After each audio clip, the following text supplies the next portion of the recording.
Hi guys, back with the unicorn and the barn for chapter 15.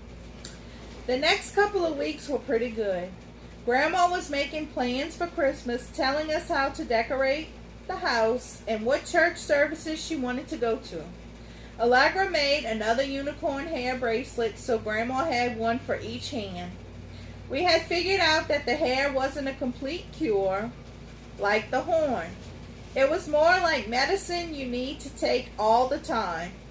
Grandma must have worn the bracelets every day because her hands got so much better that she started knitting again.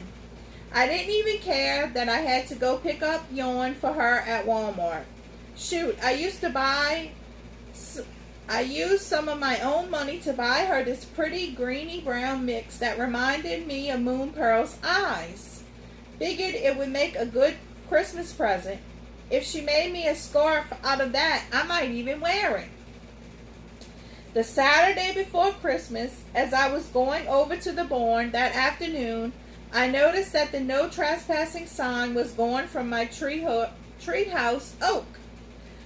One little yellow and black corner was left flapping in the breeze. I checked along the property line, and sure enough, some of Allegra's other signs were gone too.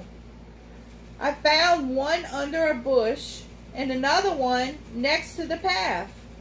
They must have come off during the storm the night before. It was still deer hunting season, so I decided I would get more signs to post the next time we went into town just to make sure. A couple of cars were pulled up to the house, so I knew everyone would be busy with patients. I went into the barn to muck out the stalls. Moon Pearl gave me a low nicker when I came in just to say hello. A new patient in one of the stalls, a nanny goat, started bleating, and Prissy started honking away too. I tossed a bit of carrot to the goat, then opened Moon Pearl's stall. She nudged my pockets looking for her treats. She was so big now. She looked wider than she was tall, even counting the horn. I gave her a carrot and threw some little bits of biscuit to the goose. "Is there a fish in that pocket for me?" a voice rumbled in my ear. Timothy popped into view, curled up on Moon Pearl's wide back. "No fish, but I didn't forget you," I said. I pulled out a napkin holding some pieces of ham and held it out to the cat. "Don't think that makes up for interrupting my nap," Timothy said, but he gobbled down the ham anyway. He let me scritch his ear, so I knew I was forgiven. Moon Pearl swung her head around to watch me. "Hey, beauty," I said, holding out another carrot. Moon Pearl gobbled it up while I scratched her withers, the place between her shoulders. She liked me to do that. I stood there scratching and breathing in that sweet unicorn smell, relaxing into the peace and quiet. The stalls didn't smell so sweet though, and I got to work mucking them out and spreading fresh hay. It was Saturday, which meant now I got to do one of my favorite things with Moon Pearl. Take her to the pasture on the other side of the ridge, just the two of us. "Come on, Pearly girl, let's go," I said, backing out of the stall. When Moon Pearl came out, I closed the gate real quick to keep Prissy inside. Moon Pearl and me stepped out into the sunshine. The light rippled down her horn as she turned her head to watch me close the door. She clopped around the barn and up the path. I walked behind her, watching that funny lion tail switch back and forth, back and forth. The woods were a lot quieter in the winter than the summer. There were no bugs humming, not many birds singing either. Just unicorn hooves and my sneakers crunching through the leaves. When we got to the pasture, I hugged her neck, breathing in that wonderful smell. She shook her head, breaking my hold so I would let her get to the sweet grass. I sat down and Moon Pearl started to graze. Even though it was December, the sun was still warm on my back and arms. I could have watched her all day. If heaven was all the best things ever, this was heaven for me. Moon Pearl jerked up her head, laying her ears back. I had never seen her do that before. She snorted and pawed the ground, looking around the pasture. Trotting over to me, she whined and pointed with her nose back toward the path. She pawed my leg with her front hoof. "What's wrong?" I asked. Moon Pearl scanned the clearing, shuffling her hooves. I couldn't see what had spooked her. She grabbed the sleeve of my jacket with her teeth, pulling on it. Okay, I'm coming," I said, getting to my feet. Moon Pearl pranced back a few steps, giving me room to stand. I opened the gate in the fence to let her out, and we started back to the barn. At the edge of the woods, Moon Pearl stopped, her ears swiveling back and forth. I could tell she was listening hard. She started down the path, stopped, and looked back at me as if to say, "You need to come now." As we entered the woods, it was much darker under the trees. I hadn't realized it was almost twilight. Every 100 feet or so, Moon Pearl would pause, listening and taking in big breaths. Something in the woods was worrying her, and that worried me. We were almost to the top of the ridge when Moon Pearl stopped, and I stumbled into her rump. Her head was angled back, but she wasn't looking at me.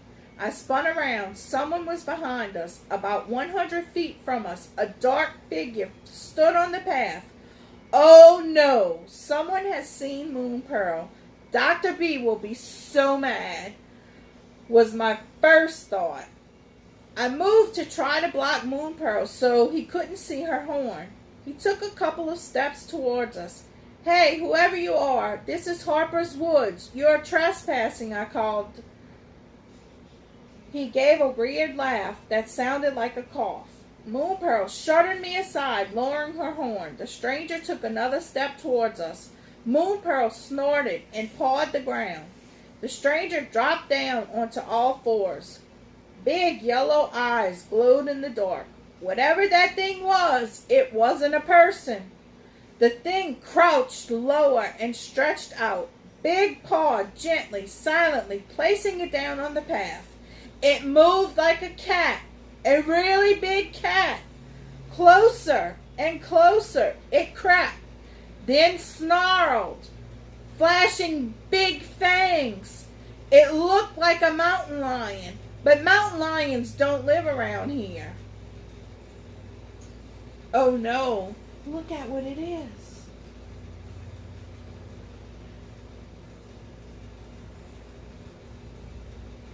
Moon Pearl screamed and reared up her front hooves, striking out at the thing. It screamed back, clawing at her. I scrambled to get out of the way, but slipped on the leaves and fell. Moon Pearl charged the big cat, her horn flashing. No! The cat thing leapt off the path, fleeting into the woods, and Moon Pearl thundered after it. By the time I got to my feet, they were crashing through the trees. "Moon Pearl, come back!" I ran, hoping to catch a glimpse of her. I could hear them for a few moments, but soon lost sight of them. There were no flashes of light between the trees, and no sign of that awful cat thing either. "Moon Pearl, come back! Please come back!" I cried. I pushed through a tangle of bushes and vines, thrashing to pull my sleeves loose from every stick of bush, but everything was blurry. I had to rub my eyes to try to see. My foot twisted and fell flat, cracking my chin on a rock and biting my lip. I lay there, my cheek on the cold dirt. Maybe if I stayed still for a bit, Moon Pearl would come back. But maybe the cat thing would come back first. I rolled over. I sat up. My hands were all scraped up. Blood trickled down my chin. I touched my lower lip. It was wet and puffy. My left ankle throbbed. "Moon Pearl!" I cried again. No sounds from the woods. It was too dark to see very far under the trees. The pain from my busted lip made my eyes water. My ankle hurt, but I could walk on it. After wiping my eyes, I limped back to the barn. Chapter 16. It was full dark when I got to the farmhouse. I dreaded telling Dr. B what happened to the unicorn, but she needed to know about the mountain lion or whatever it was. Allegra was outside the barn and spotted me on the path. She came running, getting all up in my face. "What happened to you?" she cried, taking in my ripped jeans and my bloody lip. She reached for me, but I jerked back, avoiding her hand. "Moon Pearl's gone. She ran away." "What do you mean? She ran away? What?" Allegra screeched. She shoved me on the shoulder. "She's about to have babies. She needs our help. How could you let her do that? Why did you let her do that?"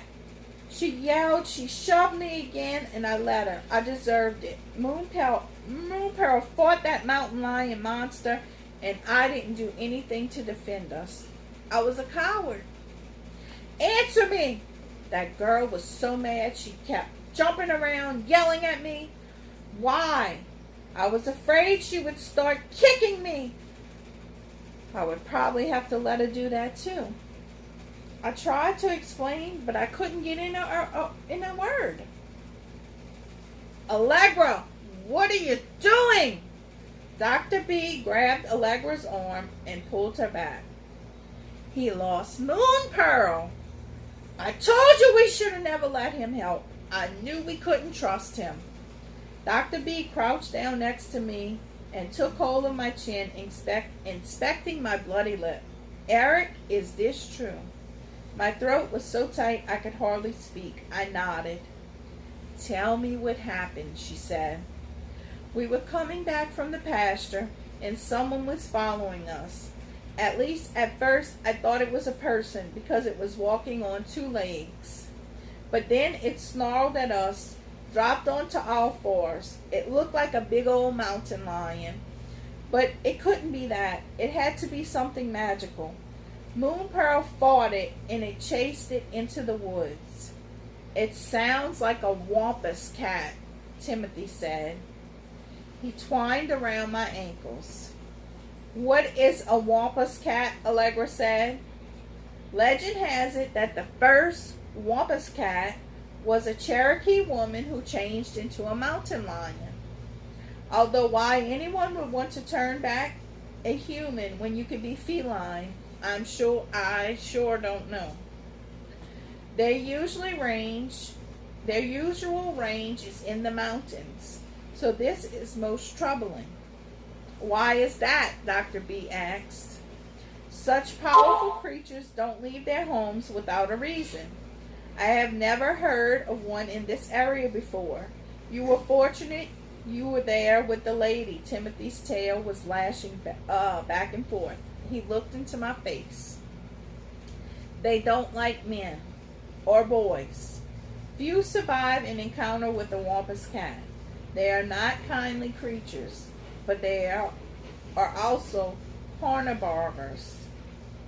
"What is that?" Allegra demanded. "Hornibarbers announce the coming of an event or person. Wampus cats are deaf hornibarbers.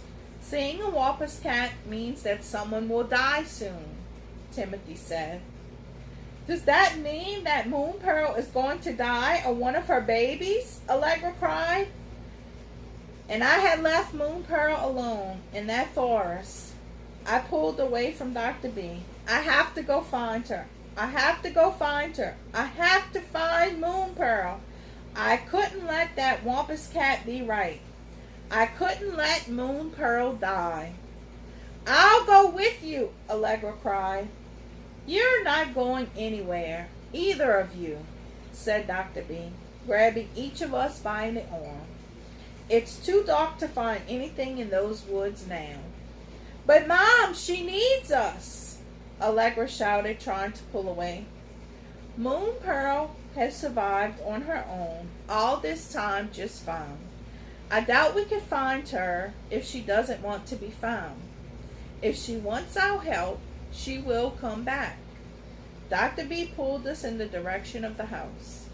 Allegra didn't look happy at this. I wasn't too happy about this myself. "But she needs us," Allegra protested. "Right now, what we need to do is have dinner." Eric, I'll call your father and tell him you will be eating with us. Now come inside, both of you, said Dr. B, her arms crossed. Yes, ma'am, I said. Allegra looked mulish, like she was going to say more, but she twirled around and fled into the house. I picked up Timothy, rubbing my face on his fur for comfort. I followed Dr. B inside. She had me sit on a chair in the exam room so she could clean up my face. Timothy stayed on my lap, purring while she worked. It's not as bad as it looks. You don't need stitches after all, she said, as she dabbed some Neosporin on my busted lip. Thanks, I said. Timothy must have decided it was all better now, so he hopped down. I washed my hands, inspecting the damage in the mirror. My bottom lip was still puffy, and a bruise was starting to show on my chin. It looked like I had been in a fight, but I hadn't fought back at all. Georgie was in the clinic, dishing out the evening meal for the patients that were staying overnight. As I helped her, I explained what happened, while Dr. B went upstairs. I should have helped her fight that thing, that wampus cat, I told Georgie. It sounds like everything happened so fast, there wasn't anything you could have done. Besides, any naturalist will tell you that there is nothing more dangerous than a mother animal defending her own. Moon Pearl was protecting you, she said. That made me feel a bit better, that Moon Pearl defended me because I was her. Eric, Dr. B was standing in the doorway. She looked serious. Did one of the patients die? I asked. Was it Tank? Tank was a pit bull. He was pretty chewed up, and Dr. B suspected he was a fight dog. I talked to your dad. Your grandmother's had a heart attack and is in the hospital. He wants you to stay here for tonight. Is she going to be okay? It's too soon to tell. Your dad's going to stay with her there, Dr. B said.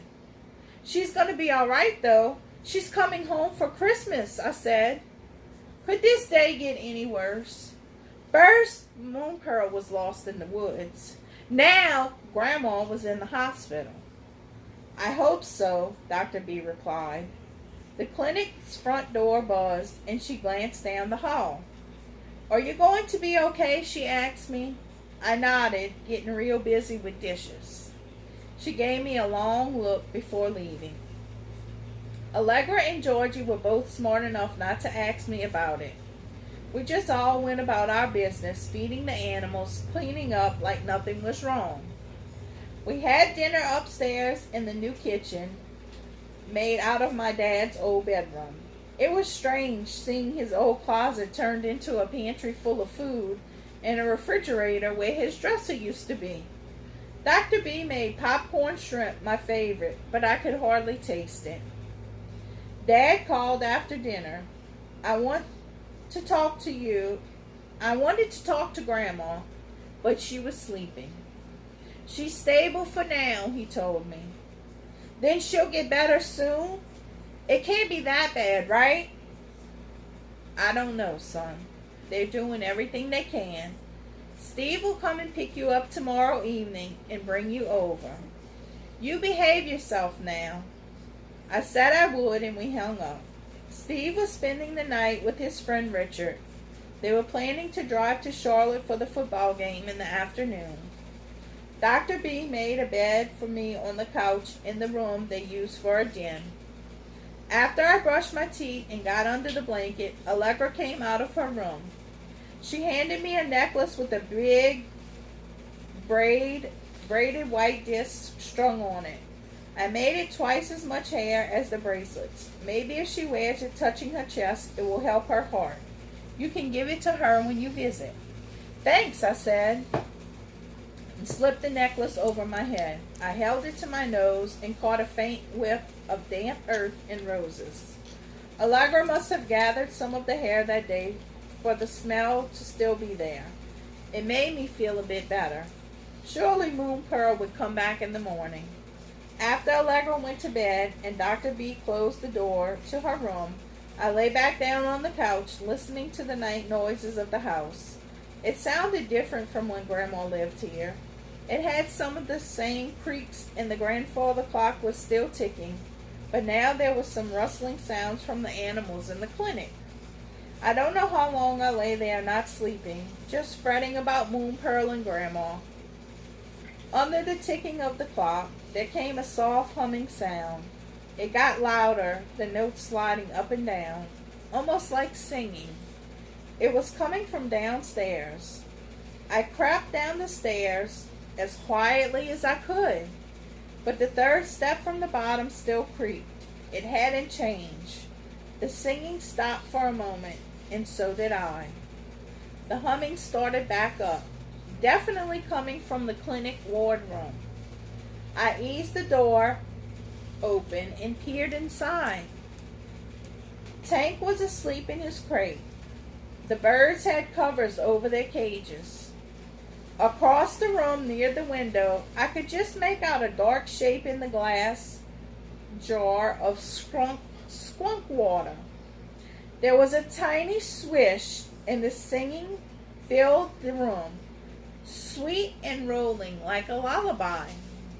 I listened for a long time, standing there until my ankles started throbbing. I must have made a noise when I shifted my feet because the singing cut off with a blup of water. I waited, but the singing didn't resume. I slipped into the room. "Hey, little squonk," I whispered. "I know you think you're ugly, but that was the most beautiful thing I ever heard." I eased down on the floor, taking care not to jar my bad ankle, and rested my head against the cabinet. This had been the worst day of my life. But I got to hear a squonk sing. There was still magic here. Tank was snoring softly. The room was warm. Dr. B kept it hotter in here than the rest of the house so the animals wouldn't get chilled. It smelled like disinfectant, fur, wet newspaper, the mix of things that came from taking care of creatures who needed help. I closed my eyes, breathing in those good smells.